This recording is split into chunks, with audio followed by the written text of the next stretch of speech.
এতিয়া আমাৰ নাম শেষ হ'ল, অনুশীলনো হৈ গ'ল। বন্তি বাইদেৱে এয়া পাচলি ধুই আছে, পুতাইদাই এয়া চব্জি বনাই আছে, খানাৰ আয়োজন চলিছে।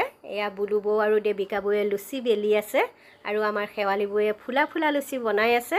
ময়ো লুচি বেলিছিলোঁ, কামত লাগিছিলোঁ, কিন্তু মই ভিডিঅ'টো বনাই থকাৰ বাবে ভিডিঅ'টোত নোলালোঁ। হ'ব, একো নাই বাৰু। তাৰপিছত আমাৰ খানা হৈ গ'ল, লুচি ভাজি বনোৱা। সকলোৱে এতিয়া খাবলৈ বহিছে। বুলু বৌ আৰু শেৱালি বৌয়ে লুচি ভাজি বিলাইছে আৰু আজিৰ আমাৰ এই খানাটো বন্তি বাইদেৱে আগবঢ়াইছে। সুন্দৰকৈ সকলোকে লুচি ভাজি খোৱালে, তাৰ বাবে বন্তি বাইদেউলৈ বহুত বহুত ধন্যবাদ জনাইছোঁ। আৰু শেষত পুতাইদাই আমাৰ সকলোকে প্ৰসাদৰ পাত দিলে। আৰু আজিৰ ভিডিঅ'টো ইমানেই।